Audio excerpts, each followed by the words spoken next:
Tooth Fairies and the Cleaning Factory.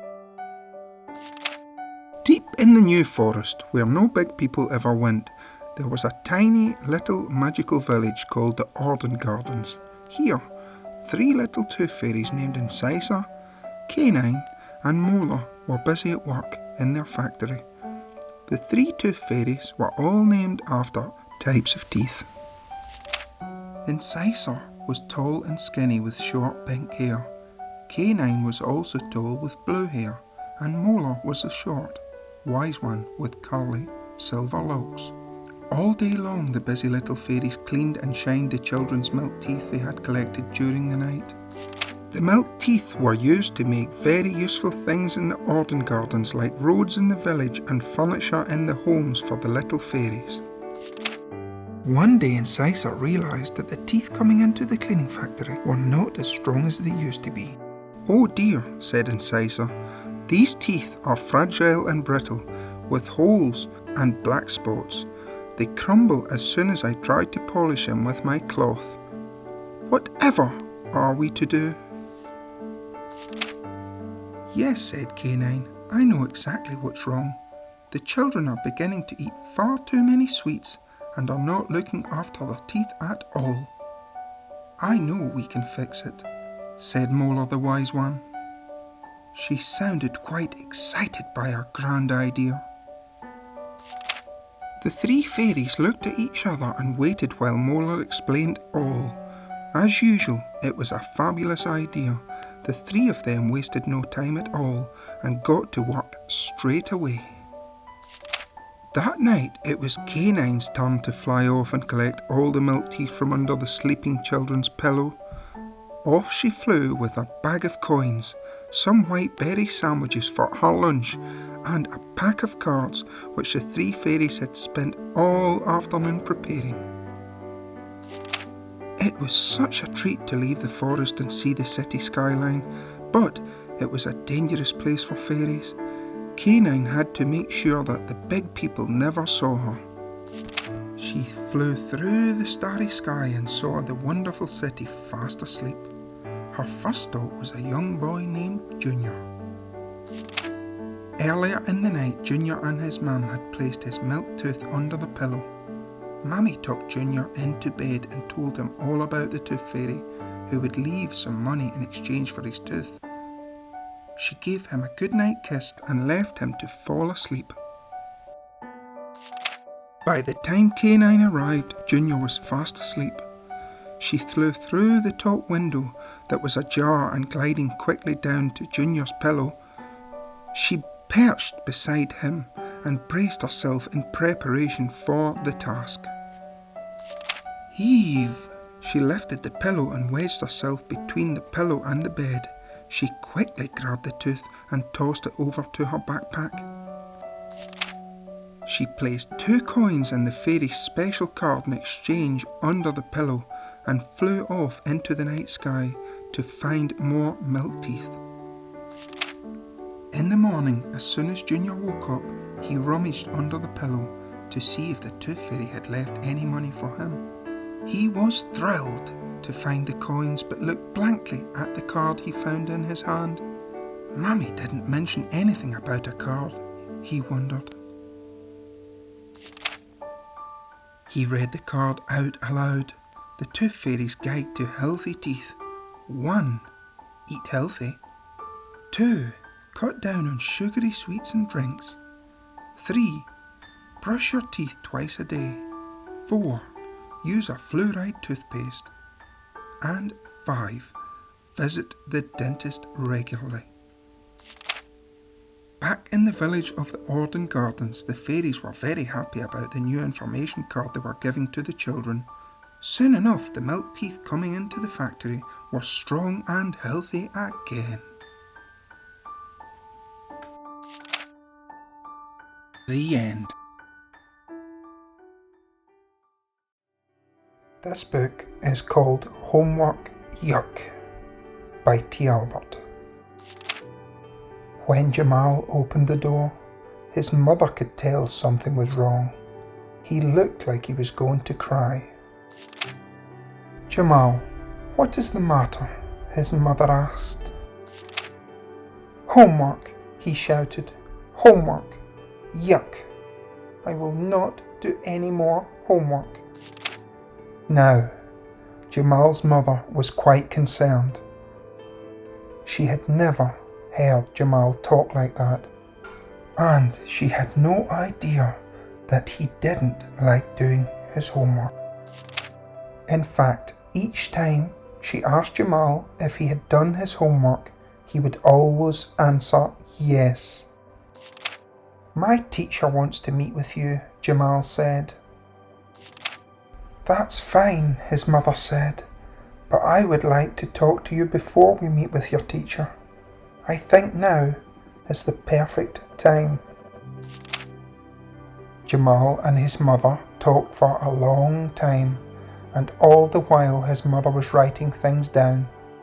Jamal chuckled to himself as she wrote. It was as if she was doing homework, and do you know what? She was. Then his mother said, Jamal, now that we are done, I want you to do the best you can on your homework tonight. Tomorrow morning we will go to school together. Jamal agreed, and his mother continued with her homework. The next day, Jamal, his mother, and his teacher met before school started. Jamal was frightened. He didn't know what to expect, and it was all his fault for not doing his homework. Homework? Yuck, he mumbled to himself. I heard that, his teacher said. Then his mother spoke. Jamal and I discussed the situation last night, and I assure you he will be doing his homework in the future. I also think you need to listen to his reasons. They are reasons and not excuses. Please let Jamal explain to you as he did to me. Well, Jamal was really frightened now. He had to talk to the teacher and tell her why he didn't do his homework. Jamal thought for a moment, took a deep breath, and began talking. I need time to have some fun. I spend all day in school, and then my teachers want me to spend the rest of the day doing homework. I like to spend time with my mother, brother, and sister. I also have to do my chores and help my mom, since my dad doesn't live with us. When I really try to do my homework, it takes too long, and I can't help my mom. I know this makes her sad and sometimes angry. Sometimes I get so much homework I have to copy some of it from my friends. I know that is cheating, but I want to turn something in. When I have done my homework, it takes so long to get it back that I can't learn from it. Meanwhile, you are teaching something else. I just get lost.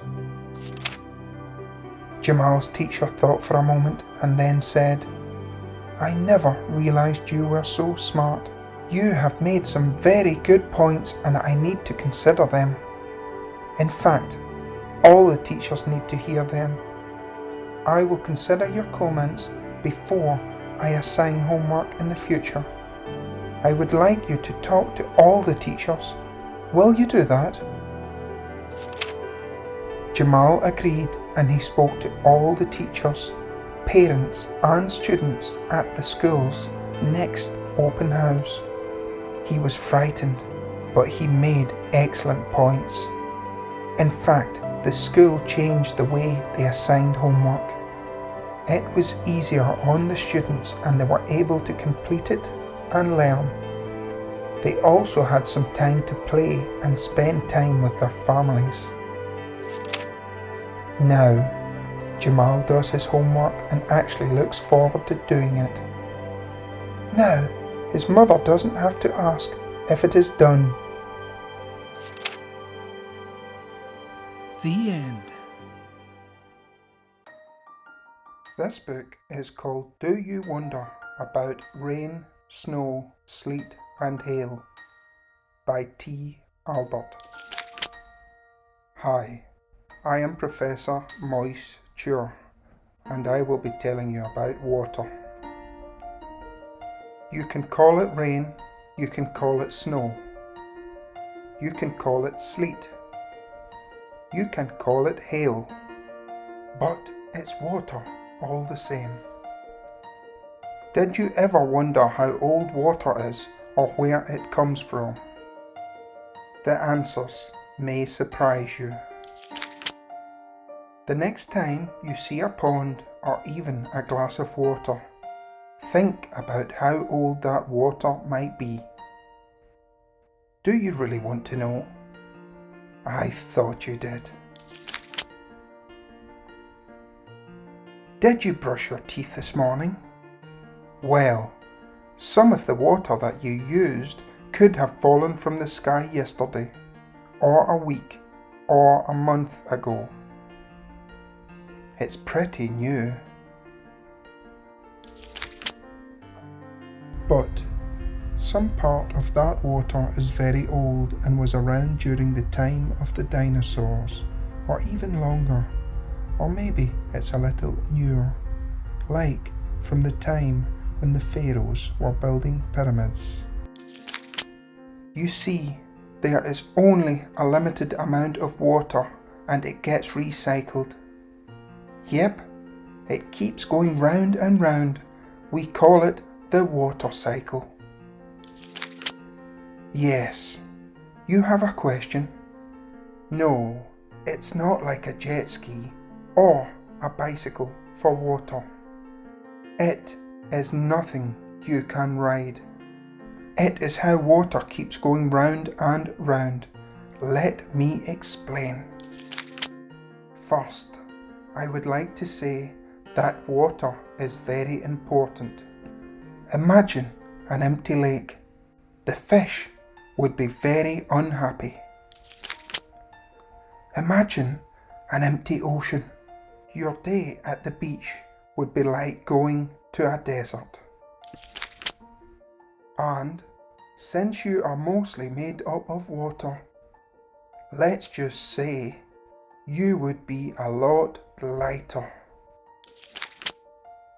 The water cycle has 4 parts: evaporation, condensation, precipitation, collection. Evaporation. When the water in an ocean, a lake, a pond, a river, or a stream is heated by the sun, it turns into vapour or steam. It then floats into the air. Of course, when you're out on a hot day or you exercise, you sweat. Well, guess what? That evaporates too. What about those drops of dew on leaves or the grass? Yes, they too evaporate and become a part of the water cycle. Condensation. As the water vapour gets cooled, it changes back into a liquid and turns into clouds. Precipitation. When the air in the clouds cannot hold any more liquid, it falls back to the ground. It returns in different ways depending on the temperature and where it comes down. It can fall as rain, or it can fall as snow. Did you know that no 2 snowflakes are the same? It can return as sleet, which is like rain that has almost frozen. Or it can come as hail, those frozen balls of rain that can actually break windows and dent cars. Collection. No matter how it comes down, it is collected and stored. It can fall into the ocean, lake, pond, river, or stream. If it lands on the ground, it may roll into a river or be sucked up by the soil. It may even pass through the ground, to an underground lake or river to be used later. Now, what happens tomorrow when the sun comes out? That's right, the water cycle starts over again. Oops, the sun is out, but don't worry, Professor Moisture will return. After all, I am part of the water cycle: evaporation, condensation, precipitation, collection. The end. Thank you for watching. Please like and subscribe, and don't forget to hit the notification button to stay tuned for many more stories.